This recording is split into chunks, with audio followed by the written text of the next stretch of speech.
The next thing you want to do whenever you're meeting with your team on the mission field is make sure you send them out on a high note. Whenever you have a meeting or a get-together, make sure you send them out feeling good, not on a down note. So if you have a bunch of announcements, and let's say one of them is a little bit negative, I want to put that closer to the front end and then really try to give some really good announcements that are more exciting. So the last thing they remember is going out on a positive note.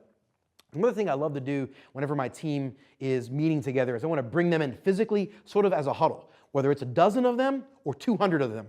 Bring them in as tight as possible. Get your hands in the middle. Ready? We're all going to say, Jesus on 3. 1, 2, 3, Jesus. Or world changers on 3. 1, 2, 3, world changers. Right? Whatever you want to do. Bring them in and then send them out. You want people to feel excited when they're walking away from you. If on a regular basis people are walking away from you feeling down, discouraged, or exhausted, they will not look forward to coming back to hear from you. But if they're walking away from you feeling inspired and excited, or having laughed a little bit, or having been punched in the gut with a great quality bit of doctrinal truth from the gospel or from the scriptures, if people are walking away feeling that way, then they're going to be more excited to come back and listen to you more in the future.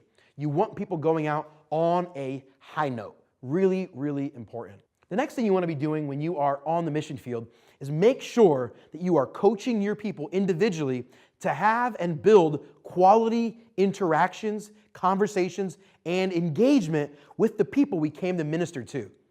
It is your responsibility as a team leader to make sure that your people are having great quality interactions with the people they came to serve. It's really, really important. And this will not happen by accident. Let me say that again. I want to make sure you thoroughly get that. This is really, really important. You as a team leader, you must make sure that your team is having quality interactions. And if you're not doing a good job of monitoring this and checking in on this well, it's not going to happen. Let me give you a quick example. I've alluded to this moment already in this video. Just a few days ago, I was at an event with some of our students here at Bethany Global University. We were at an event where they were spending time with some international students. And I noticed that some of our students were maybe sitting off to the sideline. They were sitting on the tables, not really interacting. So I would go up to them and say, hey, so-and-so, look at me, come here. And I would pull them out and say, see that person over there sitting by themselves? Go talk to them. And I would almost send them on these little mini assignments, these little mini homework assignments. Me as the leader, I can't get so bogged down in the minutia of the ministry that I forget to coach my team.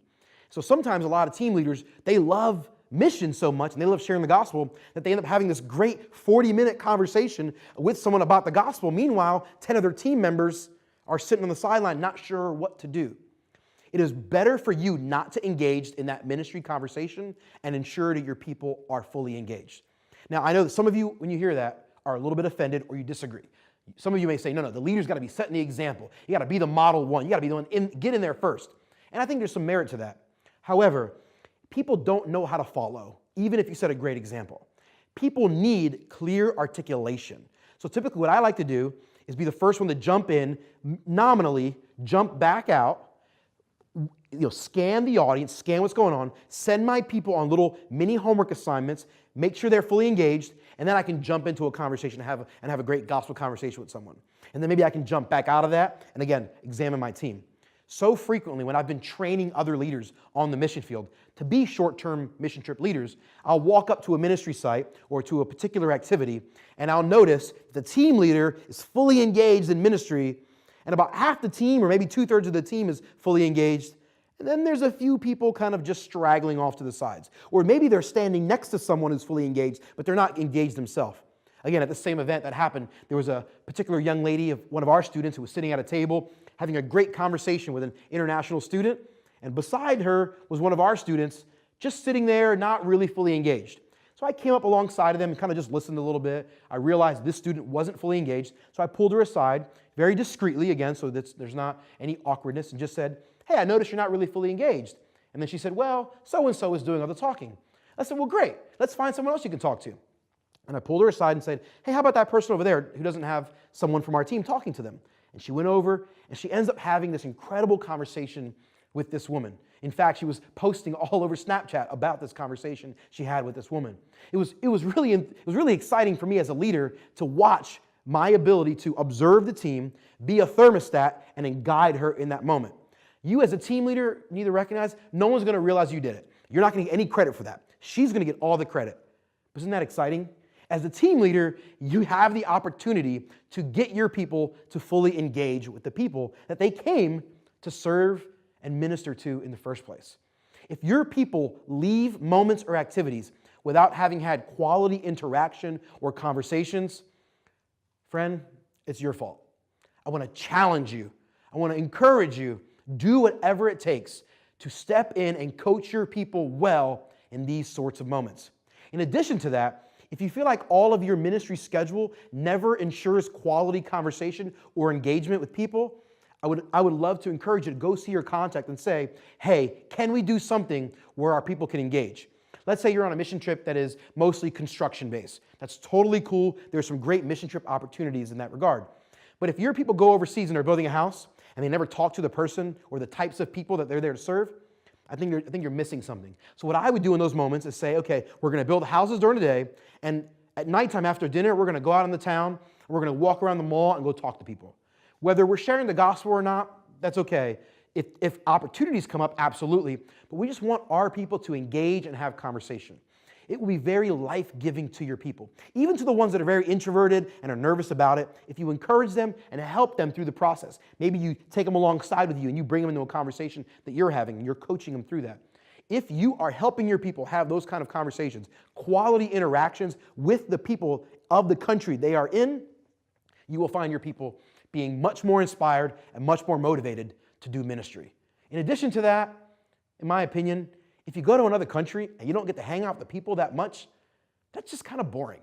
Just make sure that your team has the opportunity to maximize the experience and their overall ministry impact. The next thing you want to be doing as a team leader on a short-term mission trip is making sure that you're looking for unique opportunities that will enhance the overall experience for your people. Look for just fun, cool things that you can do that will help your people understand the culture, broaden their own horizons, broaden their perspective, and ultimately just enhance the experience. I do this all the time when I'm on short-term trips. I remember just this summer while I was driving through a market with our global partner, I saw this area. There was a bunch of food trucks there in downtown Paraguay. And I said to him, "Can we bring the team here one night? It seems like there's a lot of people here." He said, "Oh, that's a great idea, sure." So a couple nights later, we all piled up in a van one night, and we went downtown, and we just hung out at the food trucks. We talked to people. We just hung out with people. It was a lot of fun, and our team really, really loved it. I'll give you a few other examples of great experiences that I've done on the mission field. I was in Thailand several years ago with over 80 high school students. And again, I remember I was driving through one day with our contact, and I saw this white monument. And I said, "What's that?" And she explained to me that this was a moment where there had been a Thai man who had died in battle. The legend goes that the Burmese army and the Thai army were fighting over this particular region of what was then called Siam, which is now an area of northern Thailand. And the Burmese and the Thai were fighting over this piece of land and were trying to both conquer it. And after several months of war and fighting, they were sort of at a standstill. And the army generals of the nation of Burma and the nation of Thailand came together and basically said, "Here's what we'll do. We will take our best 3 men and we'll have them jump off this bridge into the water below." There was this large river right by this white monument. And when they jump into the river, whoever can hold their breath the longest, that will be the side that wins and gets to keep this land. Now, we don't know for sure if this is a true story. It's a little bit of a legend. Maybe there's some truth to it that's maybe been exaggerated over the years. But regardless, lots of the Thai people love this moment. And the reason why they love this moment is because the Burmese sent their first guy out. The Thai sent their first guy out. They both jumped in the water, and they both came up right around the same time. Then the second guys come, the second Burmese guy and the second Thai guy. They jump into the water. They're under the water for an extended period of time, and they come up right around the same time. But the third guys, they come in, and one of the Thai guys obviously got something under his shirt. You're not quite sure what it is. But the Thai man and the Burmese man, they jump into the water. Several minutes goes by, and then the Burmese man comes up, and he gasps for air. And the Thai people, they begin to shout and cheer, and they're excited because they know they have now won the rights to keep this piece of territory in what is now northern Thailand. They were very excited about this. Well, several minutes goes by, more and more. The Thai man never comes up for air. Well, they sent a search party down to go get him, and they dived, and they realized that the thing he had with him under his shirt was a chain, that he had wrapped the chain around his neck and tied himself to the bottom of the river somehow. He knew that he could not stay underwater on himself, so he found a way to keep himself under the water. He sacrificed himself for the Thai people.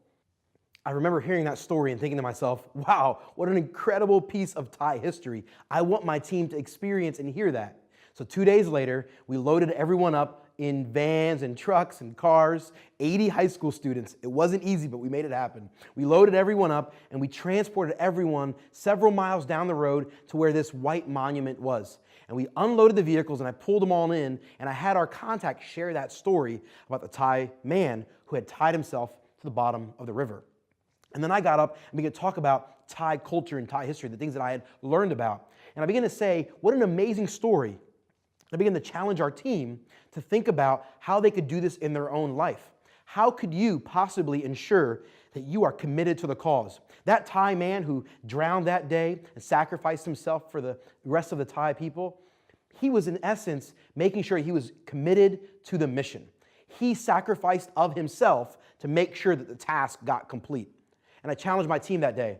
In what ways can you make sure that you're committed to the mission so that the task can be fulfilled? And I had my team go and pray around that area. They prayed for the Thai people. They prayed for one another. It was this incredible moment over the course of an hour and a half. And I remember several weeks later, even after we were back in the United States, talking to a student saying to me, that moment, that night that you took us out there was awesome. That story was incredible, seeing that monument. It was an experience that had transformed his heart and his mind. When you are leading your team, make sure that you are seeking out and crafting great experiences just like that. Let me give you another example from a trip I led to the nation of Nepal. I've been to Nepal twice, and it is literally one of my favorite countries on planet Earth. I love the Nepali people. And in 2015, I had the opportunity to lead a team there to serve right after the earthquakes hit. There was massive earthquakes, and it was fantastic to be able to tangibly serve the people that were hurting. Well, in addition to having a great mission trip experience, I also was able to orchestrate something for my team. We flew out of the nation of Nepal, had a quick stop in India, and then we were going to have a long layover in the nation of Dubai. Well, we could have had about a 12 to 14 hour layover where we'd be stuck in the airport. But I purposely orchestrated a 30-hour layover in Dubai. Now I know what you're thinking, why would you want to be there longer? Well, because I wanted to take advantage of doing some fun stuff in Dubai. So we literally had a 30-hour layover in the nation of Dubai. We packed our bags, we left them at the airport, we then went out on the town and spent an entire day. We went to the Burj Khalifa, the tallest building in the world. We went to the largest Shark Tank in the world. We had great food at an incredible Muslim restaurant there in downtown Dubai. We went out on the town. We had this incredible experience.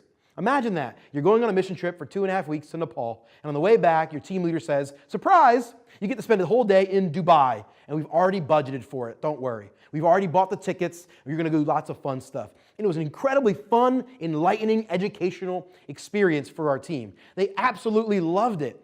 And the reality is it didn't cost us that much.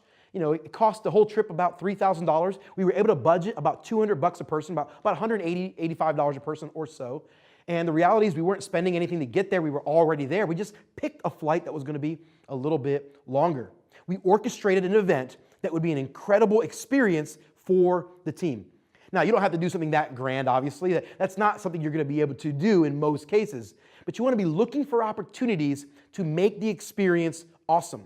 Even if it's something as simple as getting your team ice cream every day. I was on a mission trip a year ago where literally every day we would go to this really cool ice cream shop and get our team ice cream pretty much every day. Or the event I was doing just a few days ago with our students here from Bethany Global University. I made sure we budgeted enough money to have a really cool lunch at a Vietnamese restaurant. And when all the students were hanging out there, I kept just buying egg rolls. Literally was going around with a tray, just handing out egg rolls. And everyone kept thinking, these are such good egg rolls because they were fantastic. And I'm a pretty big fan of egg rolls. See, I'm just looking for opportunities to make the experience greater.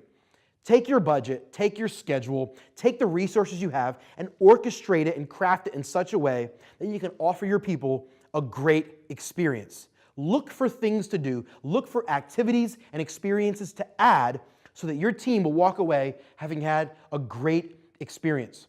Again, the 3 objectives of a team leader: to be safe, secure, to make sure they have a great overall experience, and to maximize their impact in ministry. The thing that I think many team leaders forget is the idea of maximizing the quality experience, making sure that the overall experience is awesome. If you're creative and intentional with a little bit of budget, you can really craft an experience that is absolutely fantastic for your people. That'll be lots of fun. I encourage you to do that.